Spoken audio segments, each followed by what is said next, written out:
여러분들이 이 말씀은 교회를 좀 주일학교 때부터 다니신 분들은 주일학교 때부터 많이 접했던 말씀입니다. 근데 이 말씀을 대부분 전하는 모습 보면, 전할 때 보면, 쓴물이 단물로 변했다, 이렇게 치료되었다, 이 말씀만으로 매듭을 짓는데, 이 말씀은 사실은 복음적으로 예수 그리스도와 연결되는 귀한 말씀입니다. 특히 치료라는 단어가 나오는데, 참 제가 얼마 전, 몇 주 전에 심한 감기로 고생을 굉장히 많이 했습니다. 고생을 했는데 예전 같으면 그렇지 않았는데 지금은 이제 그렇게 좀 아플 때는 야, 이거 나이가 들어가는가 보다 이런 생각을 합니다. 하물며 저가 그런 생각을 할 정도 되면 우리 여기 연세 드신 분들은 굉장히 더 나이가 들어가시는 것을 더 깊이 느끼실 거라는 것을 제가 생각해 보았습니다. 이처럼 이 세상은 질병이 굉장히 많습니다. 지금 현재 밝혀진 것만 해도 3만 가지가 있습니다. 3만 가지의 질병이 지금 우리 현대에 지금 밝혀진 것만 이름이 병명이 그렇게 되어 있습니다. 그래서 의사들도 그것을 다 기억 못한다고 그래요. 얼마나 많은 병명이 있는지. 자기가 전문적으로 전공한 그 분야는 자기가 어느 정도 알지만 전공하지 않은 분야는 모른다고 합니다. 실질적으로 의사한테 물어봤습니다. 아냐고. 근데 자기가 전공하는 그것도 다 외우기가 힘들답니다. 그 정도로 병이 많습니다. 그렇게 병이 많은데 문제는 이 병들이 이 상태에서 그치면 좋은데 앞으로 계속 늘어날 거라는 겁니다. 새로운 병이 발생되고 우리가 전혀 듣지도 못하고 알지도 못하고 이해할 수 없는 병들이 새롭게 계속 발견될 거라는 겁니다. 그렇기 때문에 병은 숫자가 늘어나면 늘어났지 줄어들지 않는다는 겁니다. 그래서 이 지금까지 모든 인류 역사상 가장 인류를 괴롭히게 했던 건 뭐냐면 질병이었습니다. 물론 전쟁도 굉장히 두려웠습니다. 그러나 전쟁은 다 일어난 건 아니고 전쟁을 겪지 않을 확률이 더 높습니다. 그러나 질병은 항상 우리와 가까이 있습니다. 언제 어느 질병이 나에게 습격해 올 줄 모릅니다. 그렇기 때문에 모든 인류는 이 질병에 대해서 두려워합니다. 그 질병에 걸리면 힘들어합니다. 왜냐하면 이 질병이 자칫 죽음에 이르게 할 수 있기 때문입니다. 대부분 많은 분들이 죽음 앞에서 보면 질병을 통해서 서서히 진행돼서 죽음에 이르는 것을 볼 수 있습니다.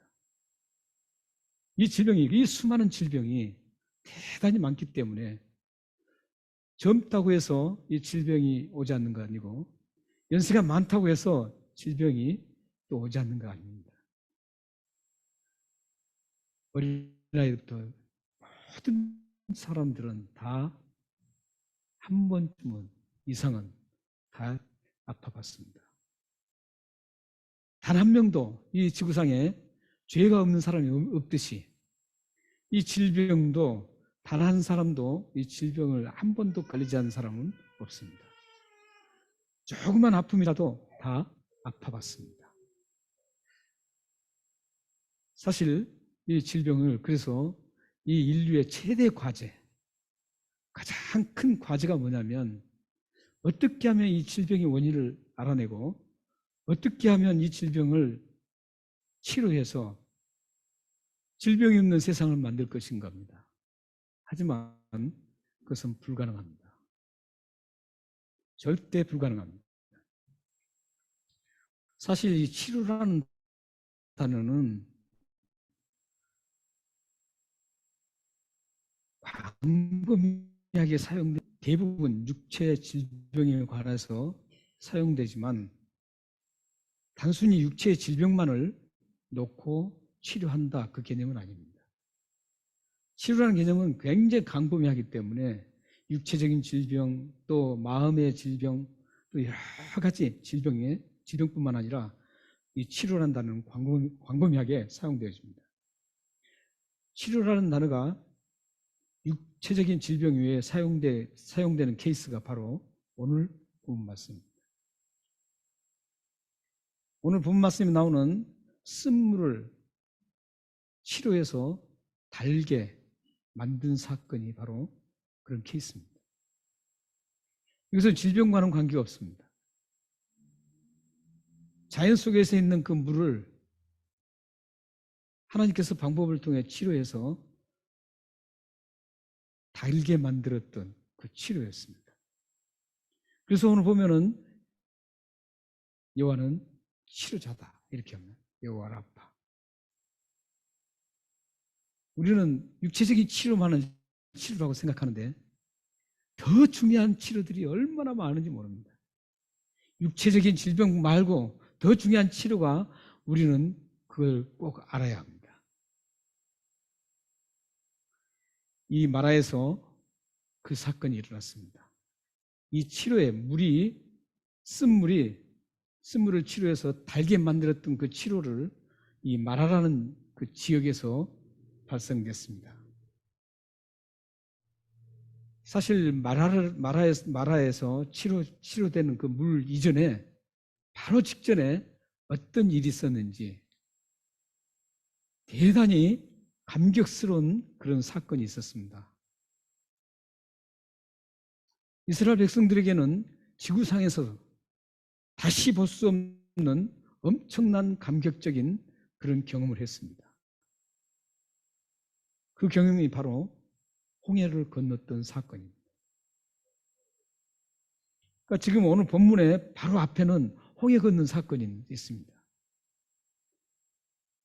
그들이 얼마나 그 홍해 건넌 사건이 감격적이고 감동적이고 강렬했는지 모세와 미리암, 이스라엘 모든 백성이 너무너무 기뻐서 즐거워하고 구원을 주시는 하나님, 능력의 그 위대한 하나님을 찬양했던 모습이 1절에서 오늘 본문 바로 전까지 21절에 나옵니다. 이렇게 구원해 주신 위대한 하나님을 찬양했던 이스라엘 백성들이 이제 수르광야, 이제 홍해 사건을 경험하고 나서 바로 이제 수르광야로 이제 들어섭니다.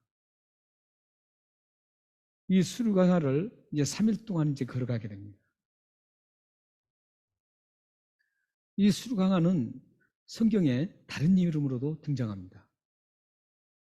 다른 이름은 등장하는데 창세기 16장 7절에는 술광야 이렇게 나옵니다. 수르광야입니다. 똑같은 이름입니다. 똑같은 지역입니다. 민수기 33장 8절에는 에담광야라고 나옵니다. 이 술광야, 에담광야는 애굽에서 약속의 땅 가나안 땅으로 가기 위해서는 반드시 통과해야 될 곳입니다. 이 사막이 허리처럼 딱 굽어져 있어서 다른 길이 없습니다.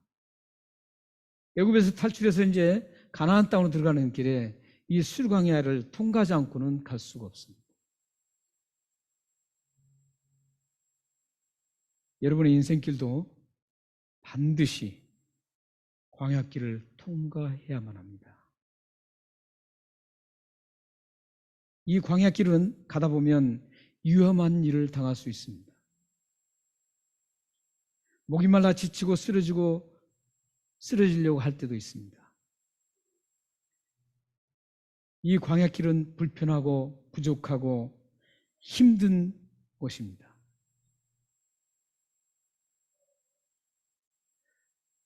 이런 광야를 어떤 마음으로 가느냐가 관건입니다. 부족하고 힘들고 지치고 쓰러질 수 있는 여러분들의 그 광야길에서 여러분들이 어떤 마음과 어떤 자세로 어떤 모습으로 가느냐가 관건입니다. 이런 광야길을 갈 때 여러분들은 참 잘 가셔야 됩니다. 오늘 말씀에서 광야길을 어떻게 가야 승리할 수 있는지 여러분들이 배우시는 축복의 시간이 되시길 바랍니다. 이스라엘 백성들이 수륙광야에서 어떤 모습을 보이고 있는지 22절, 24절을 한번 보십시오. 거기 보면 이제 수류에서 마라까지는 마라의 쓴물 있는 곳까지는 약 53km밖에 안 됩니다. 그런데 오늘 본문을 보면 3일을 걸렸다고 그럽니다. 장정이 걸어가면 사실 53km면 하루도 안 걸립니다. 그런데 이 53km를 3일 동안 걸었다고 합니다. 왜냐하면 연세 드신 분들과 아이들과 또 가축과 또 가재도구 이런 것들을 가득 싣고 또 가축들이랑 같이 갔기 때문에 그것도 평탄한 길이 아니고 아스팔트 길이 아니고 협착한 그런 광야길이었기 때문에 3일이 걸렸습니다.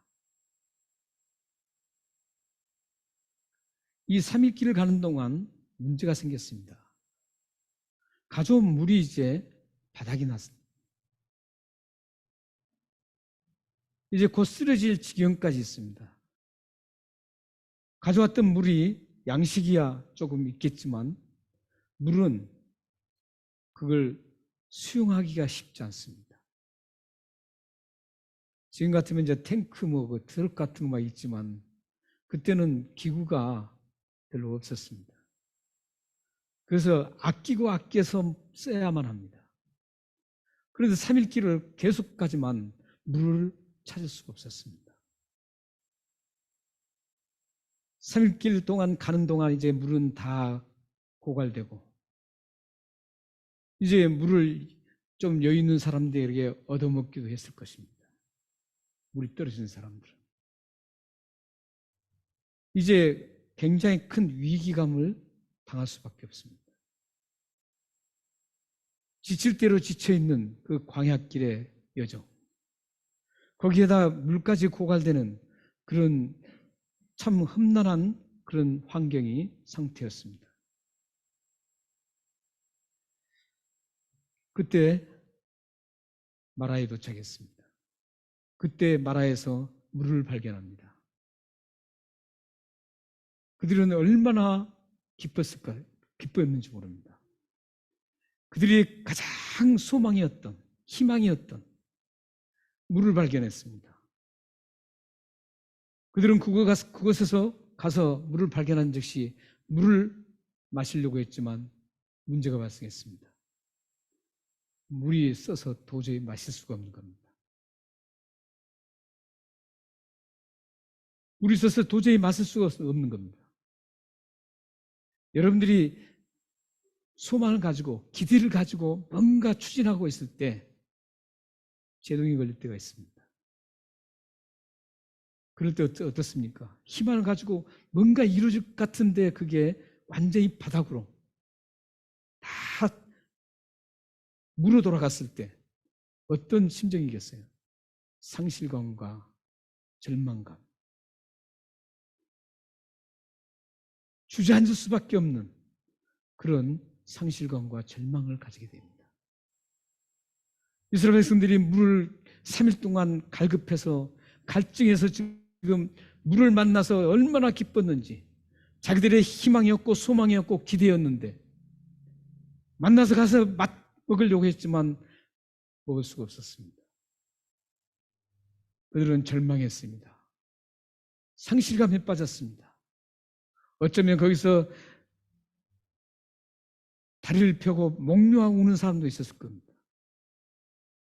이제 우리는 어떻게 하냐고 통곡을 한 사람도 있었을 겁니다.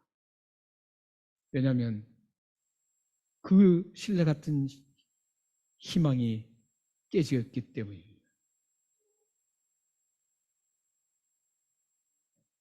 그때 이제 그 실망감 속에서 자연스럽게 도출되는 것은 뭡니까? 불만과 원망입니다. 그들은 그 불만과 원망을 모세에게 다 쏟아붓습니다.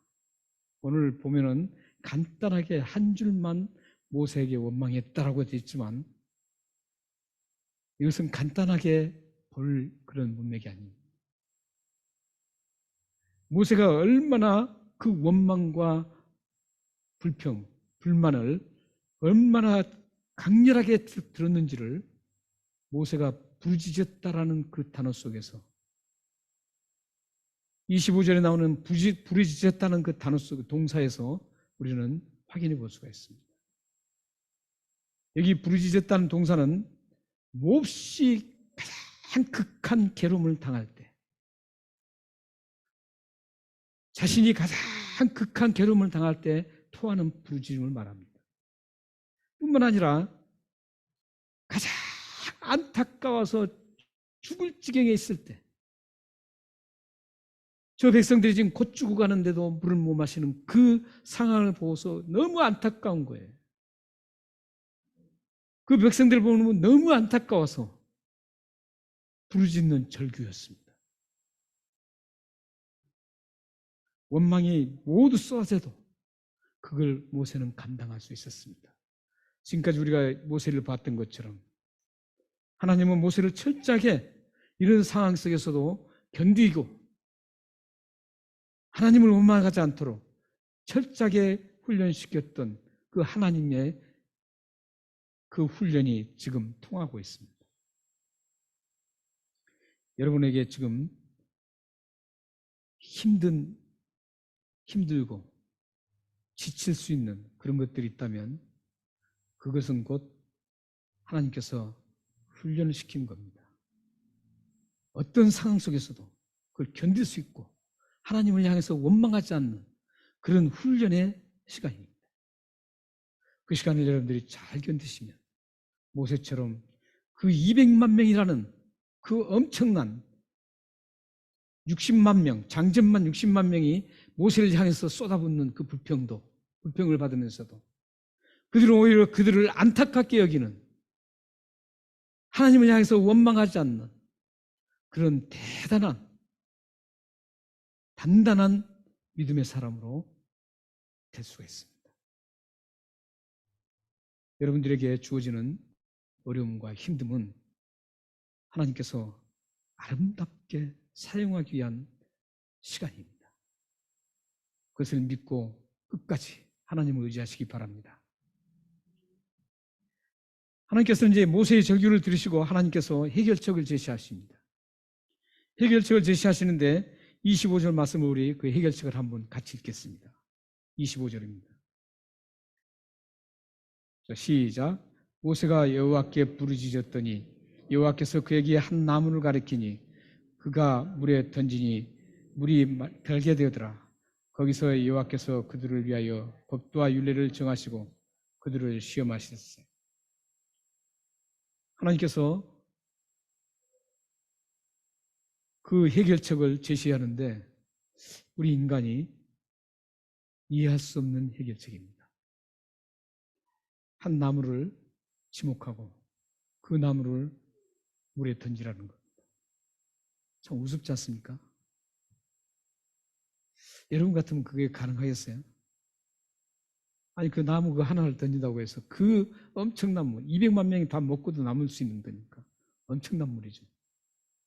그 오아시스 물 거기다가 던지라 그러면 웃기는 일 아닙니까 이게? 우리는 좀 합리적인 것도 조금 의심한 경향이 있거든요. 그렇듯하다 해도 그 선뜻 하지 못합니다. 그런데 하나님이 제시한 이 조건은 해결책은 전혀 인간이 수용할 수 없는 사실, 수용할 수 없는 그런 해결책이었습니다. 인간의 이성으로 어떻게 가능합니까? 우리야 믿음의 사람들이니까 하나님 하시면 뭐든지 다 하실 수 있지 이런 좋은 믿음을 가지니까 가능하지만 믿지 않는 사람들은 이것은 소설이라고 합니다. 예전에 우리 교회에 와서 설교하셨던 한국에서 유명한 신학자입니다. 구약신학자입니다. 모 신학대학원 원장입니다. 저하고 참 가깝게 지내는 그런 교수입니다. 우리 교회에서 오셔서 설교도 했습니다. 이름은 제가 밝히지 않겠습니다. 혹시 또 그 교수님 보면 안 되니까. 이분이 학력이 참 굉장히 대단합니다. 예일 대학에서 구약학 박사를 받았습니다. 제가 이제 우리 교회에서 저기 두 분 와서 설교를 했습니다. 설교했는데 그 뒤부터 제가 설교를 시키지 않습니다. 그리고 그 교수님한테 얘기했어요. 함께 얘기 좀 하자고. 그래서 이 구약에 대해서 쭉 얘기를 했습니다. 이런 사건들은 실질적으로 일어난 사건이 아니라는 겁니다. 우리 한국에서 가장 유명한 신학대학도 나오고 한국에서 유명한 대학을 졸업하고 그 신학대학을 가서 예일대에서 구약학 박사를 받으신 분입니다. 무리바 사건 가지고 둘이 굉장한 논쟁을 했습니다. 구약을 자기는 그 연구를 했기 때문에 박사학위를 받으려고 연구했기 때문에 예일대에서 모든 지원을 해서 그 현장을 다 샅샅이 뒤졌다는 겁니다. 그래서 결론이 그것은 아니다. 이렇게 결론났다는 것이죠. 무리바 사건 아시죠? 모세가 지팡이를 쳐서 물을 냈던 사건. 이런 것들은 다 아니라는 겁니다. 우리 한국의 대단한 교단이에요, 그게. 합동교단 아닙니다. 제가 속한 합동교단은 그러지 않습니다. 우리 합동교단만큼 보다 더 강한 그 교단입니다. 그 유명 교회들이 많이 있습니다. 그런데 그 출신이 이런 건 아니라는 겁니다. 신학을 연구한 목사가, 교수가 아니라는 겁니다. 하물며 하나님을 믿지 않는 사람은 이거 믿겠습니까? 나무를 던지라 그러면 그 단물이 됐다는 게 아니죠. 그러나 하나님은 못할 것이 없는 분입니다. 하나님은 이 세상을 창조하신 분입니다. 내가 그 교수님한테 그렇게 말했어요. 그래도 안 믿겨요. 그래서 그 뒤부터 우리는 같이 골프 치고 즐겁게 지내지만 서로 그냥 같이 커뮤니케이션을 하는데 성경은 논의하지 말자 둘이 합의를 했습니다.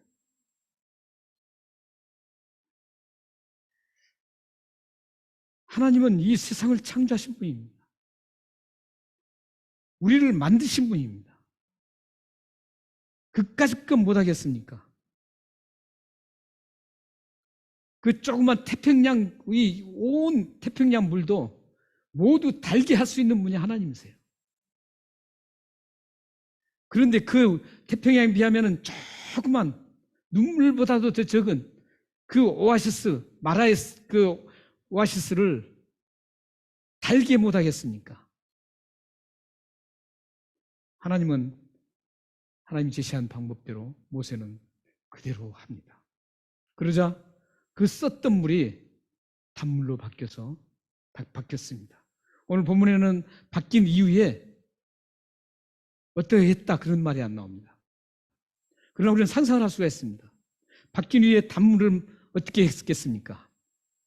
그 써서 못 먹던 그 물이 달게 됐을 때 이스라엘 백성들의 반응이 어떻겠어요? 이스라엘 백성들은 그 물을 마시면서 하나님의 그 능력을 다시 찬양했을 겁니다.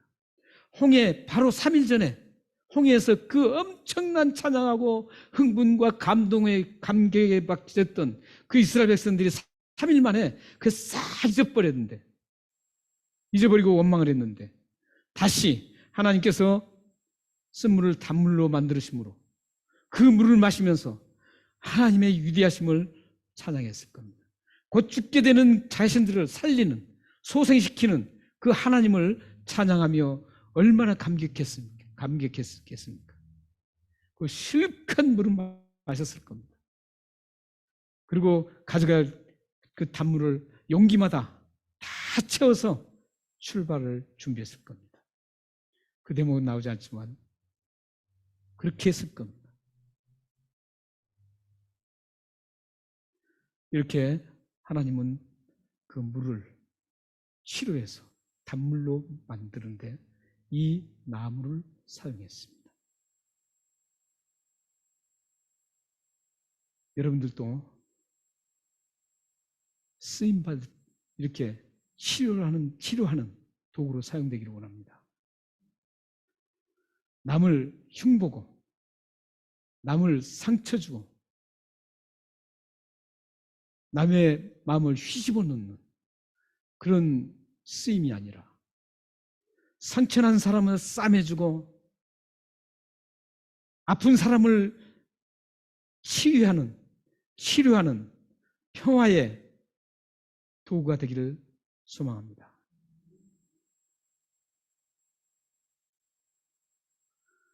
오늘 말씀에 나오는 물을 치료한 나무는 이 나무가 무엇인지를 우리가 한번 생각해 봐야 합니다. 이 물을 쓴 물을 나무가 들어감으로 달게 돼서 백성들이 살아났던 그 나무는 마치 요한계시록 22장 1절에서 2절 말씀이 매치가 됩니다. 한번 읽어보겠습니다. 시작. 또 그가 수정같이 맑은 생수의 강을 내게 보이니 하나님과 및 어린 양의 보좌로부터 나와서 길 가운데로 흐르더라. 강 좌우에 생명나무가 있어 12가지 열매를 맺는 날 달마다 그 열매를 맺고 그 나무 잎사귀들은 만국을 치료하기 위하여 있더라. 저기 보면 이제 저 모습은 어디예요? 천국의 모습입니다. 천국의 모습을 지금 상징적으로 지금 쫙 써놨습니다. 기록했는데 수정같이 맑은 생명수의 강이 흐릅니다. 생명수의 강이 흐르고 양 옆에는 생명나무가 있다는 거죠. 사실 생명나무는 하나밖에 없습니다. 생명나무는 딱 하나입니다. 에덴 동산에 생명을 알게 하는 나무, 생명나무는 몇 개였습니까? 한 그루였습니다. 하나였습니다. 그런데 양쪽으로 있다는 것은 어떤 뜻이냐면 상징입니다. 생명나무 하나밖에 없는데 양쪽에 있다고 표현한 것은 모든 곳에 이쪽도 저쪽도 모든 곳을 다 포용하고 있는 표현입니다. 모든 것을 다 생명나무가 모든 것을 다 소송케 하는, 사실은 치료하기 위한 치료를 하는 곳이라는 것이죠. 그러니까 그 생명나무가 있기 때문에 천국은 치료가 이미 끝나는 곳입니다. 치료할 것이 이제 더 이상 없습니다. 왜냐하면 그 생명나무가 계시기 때문에. 그래서 저기 생명나무는 누구냐면 오늘 본문에 나무가 쓴 물이 단물로 변하게 했던 그 나무와 요한계시록 22장 1절에서 2절 말씀에 있는 생명나무가 만국을 치료하기 위해 있더라. 치료한다는 말씀과 동일한 나무입니다. 그 동일한 생명나무는 바로 예수 그리스도십니다. 예수 그리스도를 상징하는 겁니다. 생명나무이신 예수 그리스도를 통해서 이 모든 죽어가는 인간들이 살아났습니다. 생명나무이신 예수님이 안 계셨다면 이 인류는 그대로 지옥으로 가야 했습니다. 그러나 생명나무이신 예수 그리스도께서 살리셨습니다. 죄를 치료하시고 죄를 제거하시고 치료해서 영원한 생명을 주시는 이 생명나무이신 예수 그리스도를 상징합니다. 생명남이신 예수 그리스도를 통해서 여러분이 가는 광야길을 고통스럽게 하는 쓴물들이 단물로 치료되기를 기도합니다. 예수 그리스도를 통해서 여러분을 힘들게 하는 육체의 질병과 마음의 상처들이 주님의 능력으로, 주님의 손길로 치료되기를 기도합니다. 마라에서 치료하셨던 그 하나님께서 26절에 보면 미래에도 이스라엘 백성들을 치료해 주시겠다고 약속합니다. 그런데 그냥 치료해 주시겠다는 거 아니고 조건이 있습니다. 어떤 조건인지 26절을 함께 읽겠습니다. 자, 시작. 이르시되 내가 너희 하나님 나 여호와의 말을 들어 순종하고 내가 보기에 의를 행하며 내 계명에 귀를 기울이며 내 모든 귀를 지키면 내가 애굽 사람에게 내린 모든 질병 중 하나도 너에게 내리지 아니하리니 나는 너희를 치료하는 여호와입니다. 아멘. 두 가지입니다. 크게 두 가지로 나눌 수 있습니다. 조그맣게 세부적으로 나누면 많은데 크게 두 가지입니다. 하나는 하나님 말씀에 대한 순종입니다. 이 순종은 무엇까지 따라하는 것을 순종이라고 하냐면 그냥 알겠습니다 이것으로 끝나는 게 아닙니다. 하나님 말씀의 순종은 그 말씀을 듣고 그대로 행하는 것을 순종이라고 합니다. 그렇지 않으면 순종이 아닙니다. 이 순종, 하나님 말씀에 대해서 순종을 하는 겁니다.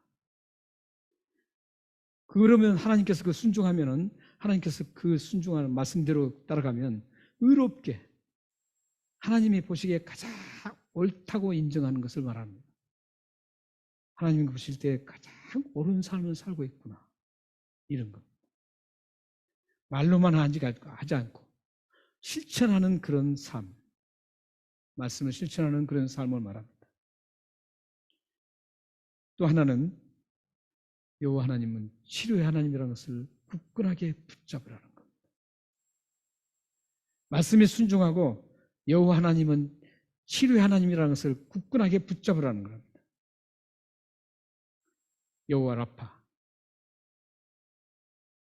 치료의 하나님. 그 하나님을 여러분의 삶 속에 잊지 말고 어떤 어려움 속에서도 모든 것을 치료 가능한 여호와시라는 것을 선포하는 이 말씀을 붙잡고 믿고 여러분들이 그대로 행하면 여러분들에게 치료가 임할 것입니다.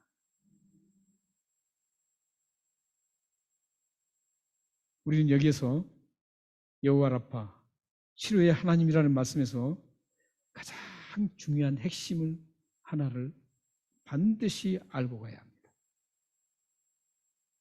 여호와 라파, 치료의 하나님이라고 할 때 그 치료한다 그 속에는 단순히 육체와 마음의 상처 이런 것만 치료한 게 아니라 가장 중요한 치료가 있습니다. 가장 중요한 치료가 뭐냐면 죄로부터 영혼을 치료하는 겁니다.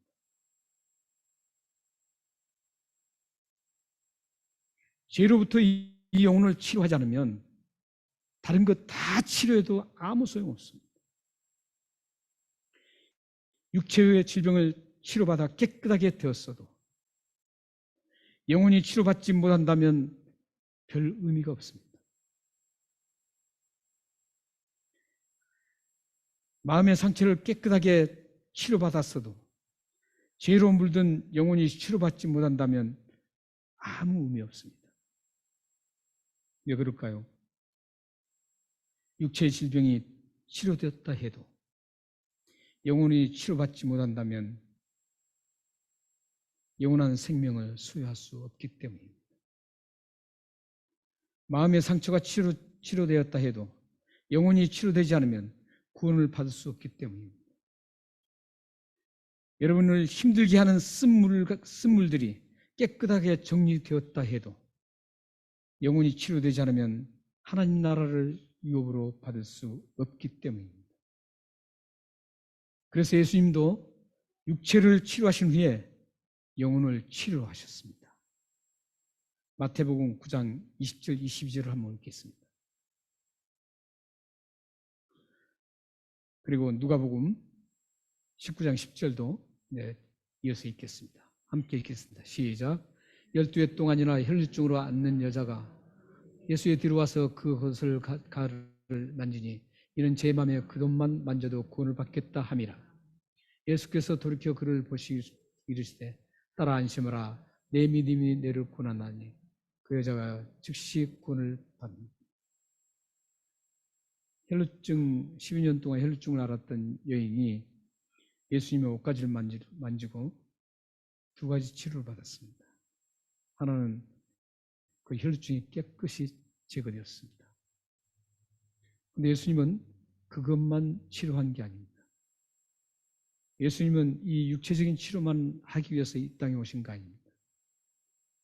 그 혈루증 여인을 영혼도 치료했습니다. 그런 모습이 굉장히 많이 있습니다. 그래서 제가 한 부분만 여러분들에게 지금 보여주고 있습니다.